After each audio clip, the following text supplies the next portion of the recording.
अक्सर देखा गया है कि धर्म को जब राजनीति से जोड़ दिया जाता है तो विद्रोह होना तय है। अब ऐसा ही कुछ नाइजीरिया में भी हो रहा है।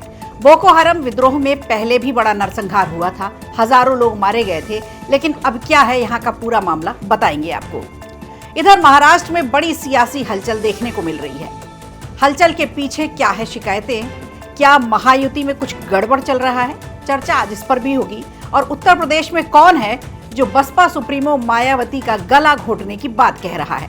क्या इस देश की न्यायिक और संवैधानिक व्यवस्था पर लोगों का भरोसा नहीं? एक नजर इस पर भी। नमस्कार, खबर प्रधान शो देख रहे हैं आप और मैं हूं संगीता श्रीवास्तव।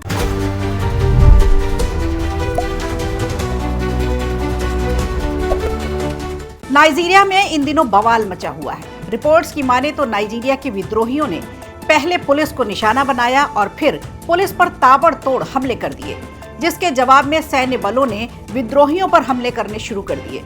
हमले दोनों तरफ से किए जा रहे थे, तभी दुर्भाग्य से इस हमले में कई आम नागरिकों की जानें चली गई। दरअसल विद्रोहियों ने पुलिस को निशाना बनाकर हमले किए थे। अधिकारियों ने जानकारी देते हुए बताया कि नाइजीरिया वायुसेना ने कटसीना राज्य के सफाना क्षेत्र में कितने लोग मारे गए इस बात का खुलासा अभी तक नहीं किया है। लेकिन प्रवक्ता ओलुसोला ने एक बयान में बताया है कि हमले में मारे गए लोगों और घायलों की संख्या का पता लगाया जा रहा है। नाइजीरिया की सेना में विद्रोह के खिलाफ ये बड़ा हमला था। इस हवाई हमले में मरने वालों की वजह से भारी नाराजगी लोगों में देखी जा रही है। इस साल पहले भी एक और हमला किया जा चुका है। ये दूसरी बार है जब नाइजीरिया के अशांत उत्तर पश्चिम क्षेत्र में सैन्य हवाई हमले में मासूम जनता को निशाना बनाया गया है। देश के उत्तरी हिस्से में अक्सर अस्थिरता पैदा करने वाले विद्रोहियों की हलचल समय समय पर देखने को मिलती रहती है और नाइजीरिया की सेना इनका खात्मा करने के लिए हवाई हमले करती है। लागोस की एक इंटेलिजेंस रिसर्च के मुताबिक 2017 से अब तक हवाई हमलों में जो रिपोर्ट सामने आई है उसमें तकरीबन 400 से ज्यादा नागरिक अब तक मारे जा चुके हैं। दक्षिण पूर्वी नाइजीरिया में विद्रोह होना एक तरह से सैन्य संघर्ष है जो 16 जनवरी 2021 को नाइजीरिया के इमो राज्य के ओरलू शहर में शुरू हुआ था, जब नाइजीरियाई सेना ने बड़ा हमला किया था। बियाफ्रा के स्वदेशी लोगों और पूर्वी सुरक्षा नेटवर्क के अर्धसैनिक विंग को कुचलने के लिए ये बड़ा कदम माना जा रहा है। फिलहाल नागरिकों के हताहत होने की खबर से लोग बेहद परेशान हैं। वहीं इस मामले में अंतर्राष्ट्रीय मानवाधिकार समूह यानी एमनेस्टी इंटरनेशनल का बयान आया है, जिसमें कहा गया है कि हवाई हमले में कम से कम 10 लोग मारे जा चुके हैं। मानवाधिकार समूह ने इसकी कड़ी निंदा की है।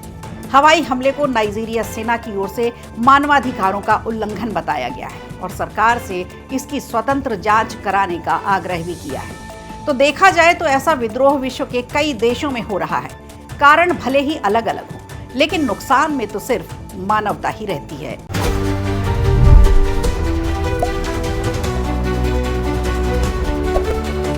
इधर महाराष्ट्र में सियासी हलचल तेज हो चुकी है। महायुति के बीच सब कुछ ठीक नहीं चल रहा है। एकनाथ शिंदे और देवेंद्र फडणवीस के बीच तकरार की खाई बढ़ती जा रही है। यानी सीएम और डिप्टी सीएम के बीच के मतभेद अब खुलकर सामने आने लगे हैं।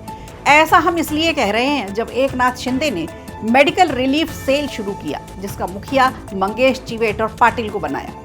हेल्थ विभाग वैसे भी एकनाथ शिंदे के पास है और हेल्थ मिनिस्टर हैं प्रकाश राव आबिटकर। शिंदे की मेडिकल रिलीफ सेल अलग अलग योजना के तहत लोगों को मदद करती है।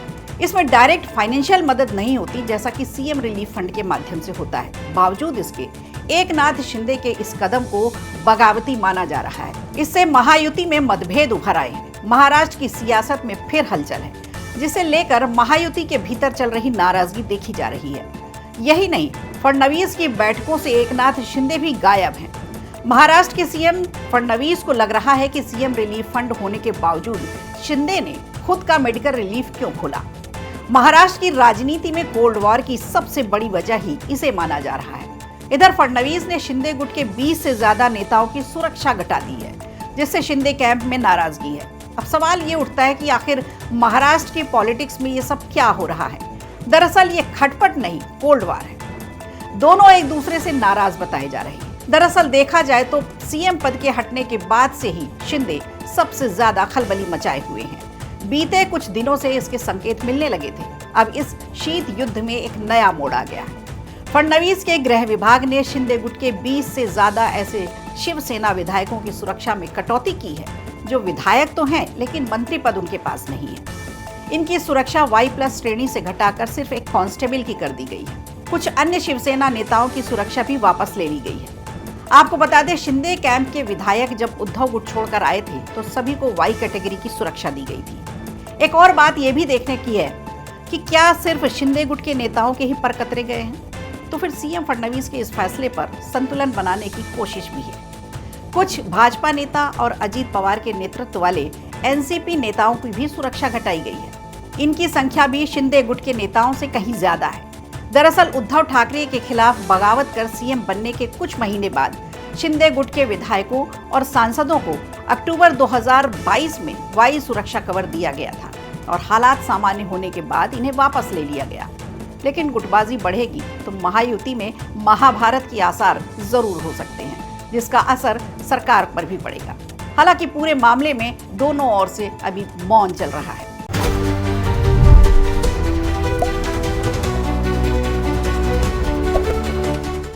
कांग्रेस नेता और पूर्व सांसद उदित राज कब क्या बोलेंगे शायद उन्हें भी पता नहीं होता।